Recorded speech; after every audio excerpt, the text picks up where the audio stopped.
Welcome to Caribbean Strategy Session, the go-to podcast for entrepreneurs, business leaders, and innovators.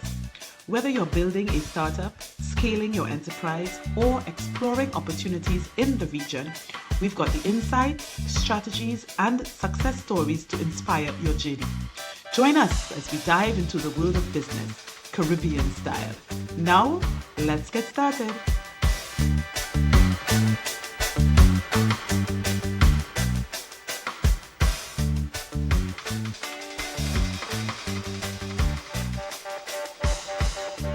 Welcome to the very first episode of the Caribbean Strategy Session. My name is Denisha Mayers-Gardner, and Mr. Joseph Cox, our other host, and I are both thrilled to have you embark upon this journey with us, where we explore some of the strategies, challenges, and success stories that are shaping businesses across the region. So let's get started. Joseph Cox, welcome. Please tell everyone a little bit about yourself. What a start, eh? All right, my name is indeed Joseph Cox. I am an economist by training. I also wear many other hats. I've been involved in media activities for many years. Did as talk show host for 15 years. I have done radio, I've done print, I have done, of course, television. Now I'm going into the realm of consulting, or not just going into, I'm in the realm of consulting and have been for the past 30 years. I specialize in policy, private sector development, company reorganization, and indeed I also have been privileged to author a book, The New Normal, a post-COVID primer for business, which I did during the pandemic, which was really and has been a free resource that has been provided to the Caribbean so that persons can at least learn. Because as far as I'm concerned, Denisha, we always have to recognize that no crisis is good. You don't waste a good crisis, irrespective of what. So no matter what the challenges that you face, there are opportunities that can obtain and you should exploit them to the fullest that you can. Obviously, there are some things in this life that you can't change. But for me, I always work with the operational maxim. I don't accept things that I can't change. I change what I can't accept. So that in a nutshell is me. A big nutshell. Thank you very much, Joseph. Welcome as well to this first podcast. So a little bit now about me. Who is Denisha? Denisha came from very humble upbringings in Trinidad and Tobago. I worked until I was able to attend university in Canada, the University of New Brunswick, after which I attended University of Salford in the UK to pursue some master's studies and spent a little time also at Harvard Business School. My professional career, I would say, is probably as colorful. Joe, I have successfully managed a lot of commercial offerings across the region, Trinidad, Guyana, Barbados, namely, but with very, very strong ties with a lot of other islands, Dominica, St. Vincent, Grenada, St. Lucia. So currently based in Barbados, but I've worked in several industries, construction, industrial, shipping and logistics, fast-moving consumer goods, and energy. 2024, and I think I really need to say this, was a very difficult year for me. I was faced with what felt like a non-stop set of tragic events. Joe, you know that, including the deaths of some very close relatives. It kind of caused me to take a step back and do some intentional introspection in terms of, what I really would like my legacy to be. Now, I'm still working on that answer. I haven't figured that out yet. But while doing that introspection, Joseph came to me over dinner one evening and he was like, Denisha, let's start a podcast. And so that's why we are here and where we are at right now. Yeah. So, to me, I think, it's a good duo, one Jamaican, one Trini. We know how those two love to get along. Economists and the commercial. Just want some doubles and I'll be fine. Well, that in itself is another debate, but we leave that one right there. Somebody like me who's been in the private sector for most of my life and someone like you who's had a lot of really in-depth experiences in the public sector that I think is more than worthy of sharing. Someone who loves steel band and someone who loves reggae. We wouldn't say who is who. So please don't be surprised, folks, if sometimes Joseph and I don't always agree on everything. But I do believe, Joseph, our objectives are pretty much aligned. Would you say that? No, sure. Because the fact of life is that, and just one small correction. Indeed, most of my life I've spent in the private sector. Yes, I have done work with the public sector, but most of my life has been in the private sector. Indeed, I've established, what is it now? Three financial institutions. I've raised $1.9 billion for the private sector in Jamaica. So trust me, Okay. around. I've been around. But no, I think we are quite right. I think the objectives are completely aligned with a program of this nature because what it really needs to do and seeks to do is deepen the discourse in these challenging times that we are having. Now is not the time, we can't afford to panic. Now is the time for real strategic interventions, a strategic approach to the challenges that obtain. And trust me, I think we all can agree on this one. This world in which we are living is truly, truly, according to some people, there's an old curse that say, may you live in interesting times. I don't think with every day, it seems as if there's a new dynamic at play.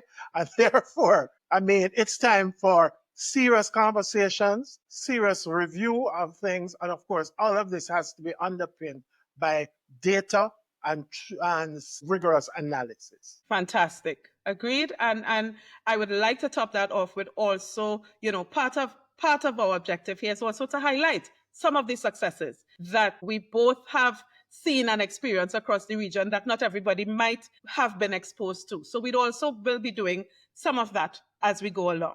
Okay, so Joseph Cox. Now I've Yes, ma'am. asked this question. You didn't answer me directly, so I will ask it again. Can I call you JC? I know JC means Jamaica College in Jamaica. Exactly. And I'm a proud graduate of Jamaica College. Coincidental. We just have this. I mean, there's another thing that is this short. There's another initial that we can go into, but there is no parallel I would like to get into with that one. Leave that alone. But listen, you have, as far as I'm concerned, you have two sets of people. You have those who went to Jamaica College and those who wish they went to Jamaica. I am one. Okay then. So now I'm not even too sure if I want to call you JC, but let's see how it goes. All right. So folks, our first topic pretty much into our laps. We've all seen and seeing and observing what is happening relative to the USA and these reciprocal tariffs. And I think, it's very timely and it's really important for us to get a deeper understanding on how this will affect the region, both inter and intra regional trade going forward. So, Joseph, as an economist, I thought it was best, that we discuss this in our first episode and let's see what we can have our viewers take away in terms of actions and knowledge coming out of this discussion.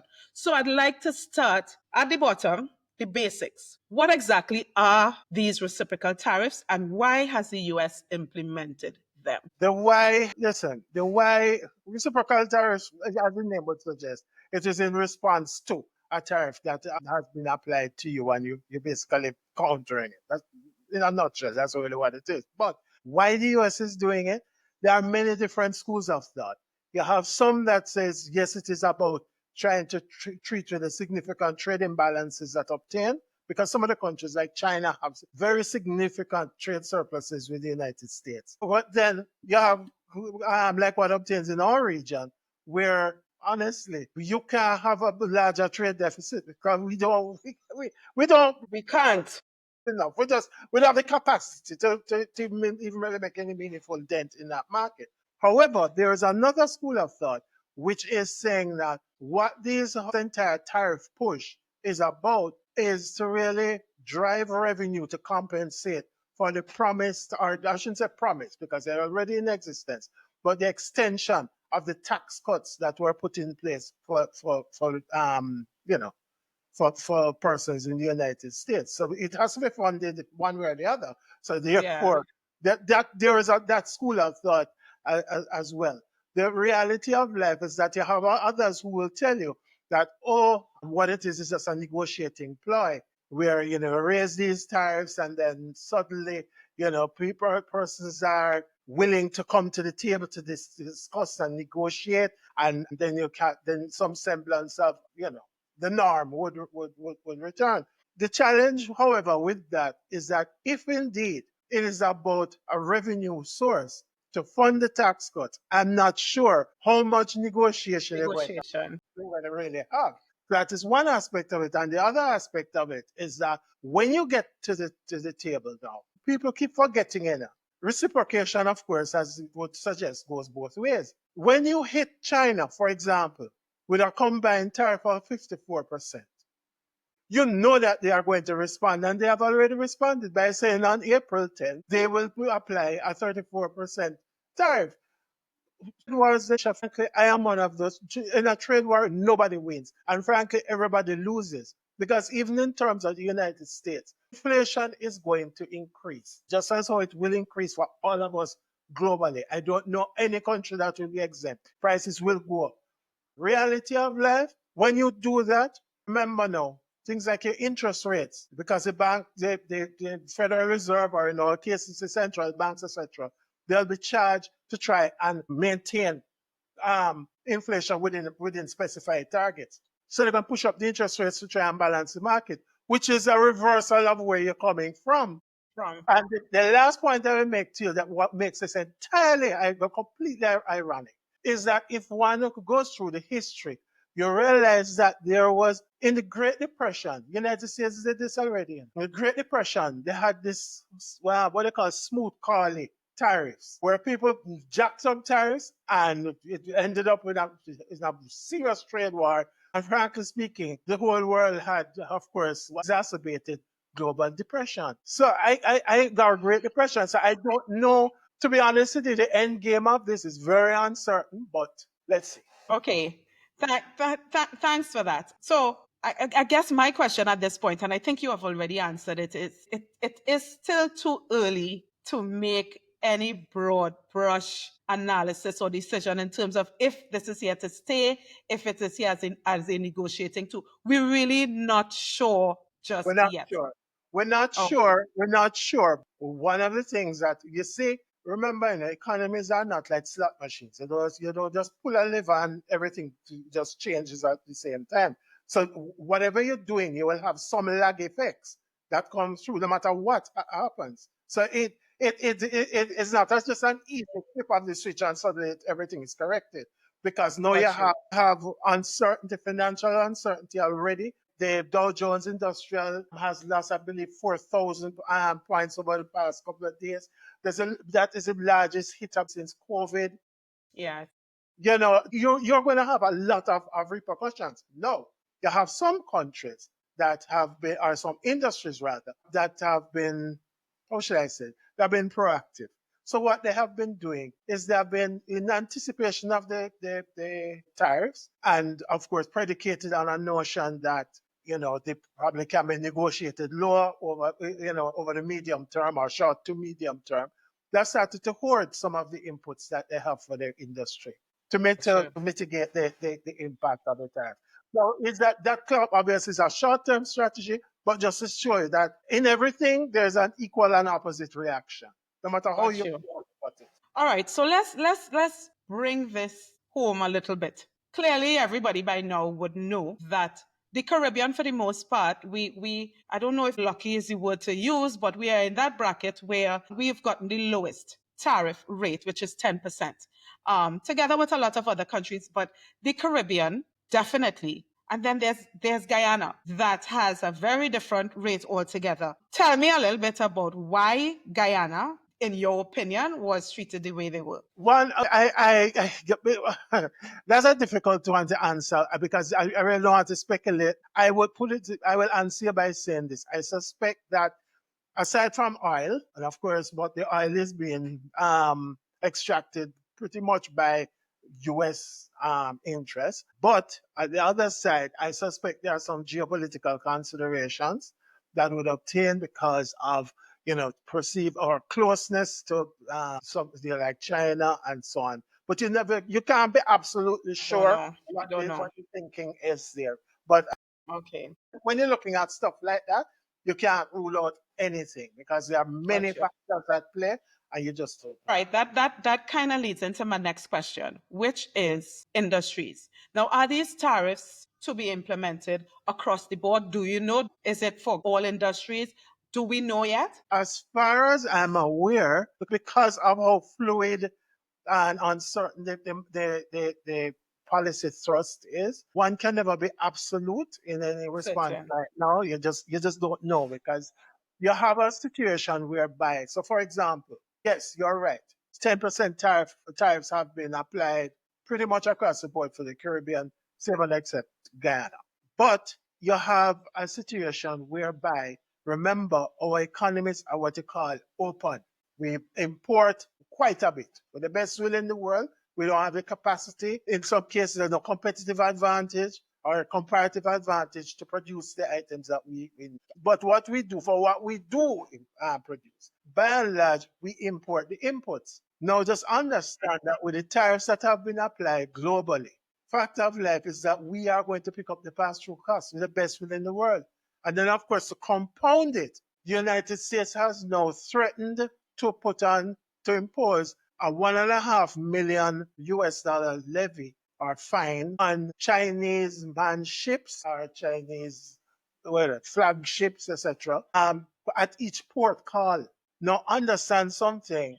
We don't, for the most part, a lot of our stuff goes through say, Miami, for argument's sake, before Yeah. it comes down to here. Now, these things, they're going to pass through into the cost of stuff. So the items, inflation is going to increase. There is no question about that. I think we could sit down and try and mollycoddle this all we wish. Inflation is going up. With inflation going up, it is quite likely that our central banks across the region will respond with also increasing interest rates, etc. And so the challenge is begin. And of course, to compound all of this, I believe we are looking at, because you know you can't discuss economics without politics. I believe we're looking at about seven. I think we were at 8, and I think we have 7 general elections that are slated within the next probably 9 months or so within this region. And of course, this is going to create additional challenges because the cost of living is going to increase, and therefore the political dynamic at the local level may well alter. So you just don't know. As I said, it's a very interesting time. I know probably this is not the response you were hoping to get. No, no, no, it's not. But I mean, it is what it is at this point, right? And I'm going to have to put you on the spot some more and ask you a question. What can we do? Because we are not in a position, based on what you're saying, to really, strong arm anybody, especially the US. We are not, even if all of CARICOM comes together. It's a spec, really, to strong arm. Very difficult to do so. What can we do? And on 3 levels, I'm asking these questions. What can governments do? What can businesses do? And what can Joseph and Denisha, what can persons do? All right. One, governments, diplomacy and negotiate. That's one. Two, there are also opportunities for things like nearshoring, where you're having the goods being produced on your spot, like in a free zone setting. So rather than, because as we should have learned coming out of COVID, where you had the COVID. supply chain disruptions, we should have been using that. And frankly speaking, Jamaica, Trinidad, Barbados, etc. These places are well poised to offer that sort of facility. And Guyana as well. Yeah, and as well, of course, to your US market. That's one. Two, you ask about in terms of the businesses. What the businesses have to do is basically, one, you can't roll over and die.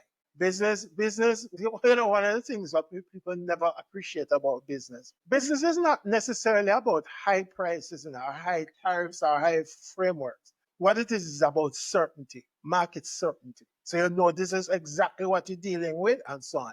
This is where it becomes very challenging for them. And the honest truth is that for businesses, I would say that over the next 6 months, because again, these things don't happen overnight, it might be useful for persons to start to seek different supply chains, explore new supply chains to mitigate the impact. So you do not become that overly reliant and over dependent on one market, where the fluidity of policy is clearly at its optimal level at this point. Not just supply chains, Joe, but also customers. Yes, well, indeed. The thing is simply this that you're looking at, listen, I use this analogy all the while. Do you realize that within this region, Pretty much, we are in a 6 hour flight radius of a market of roughly 500 million. You know what? I know you didn't think of that. I see it in your face. But it's the truth. Think about it.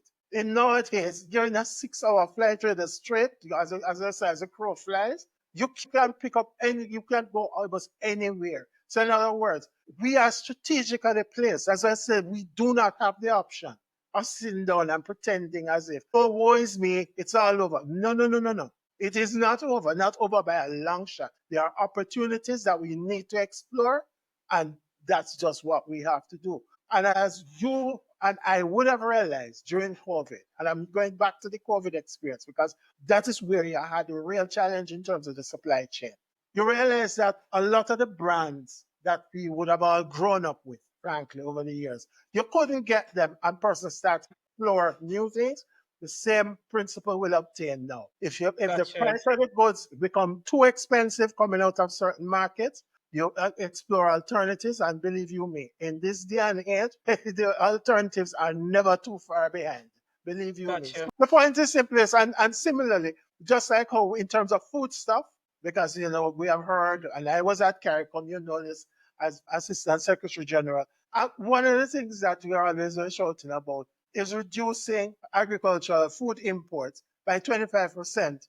And the target was initially 2025, and now here it is being expanded to 2030.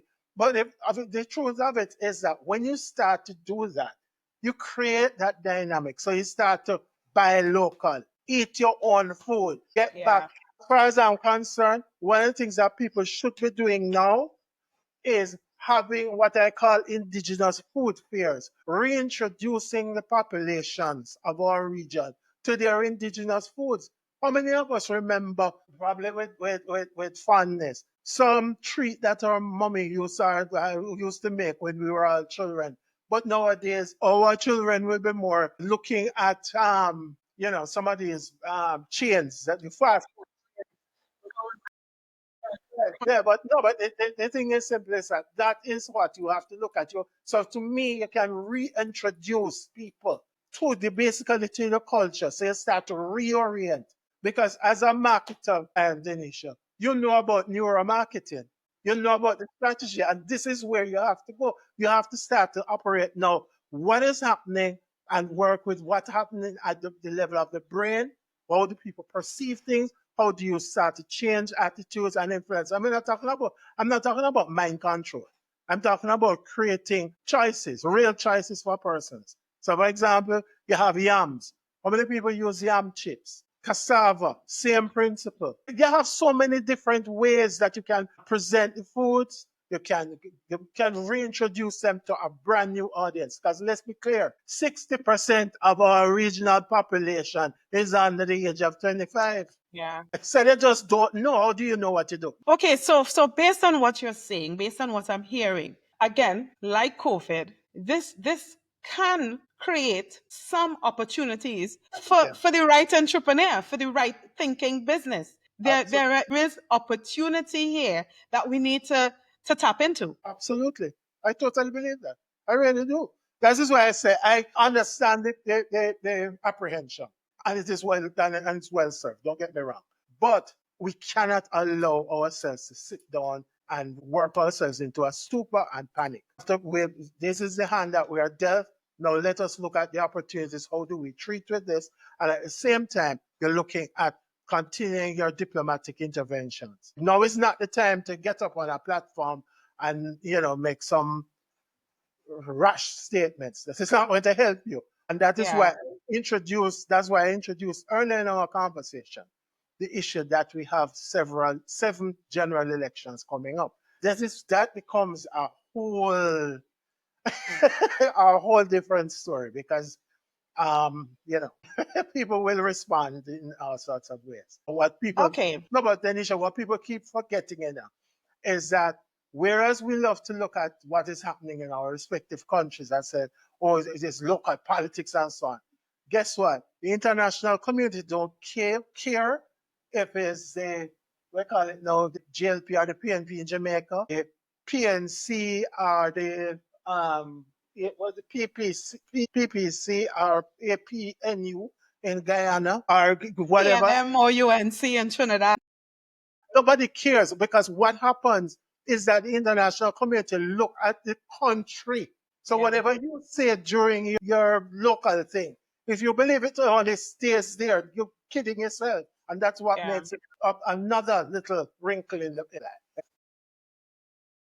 Okay, Mr. Cox, I think you've managed to depress me and give me hope, all in the space of 25 minutes. So, to wrap this up, to reel this in, I have two key takeaways here.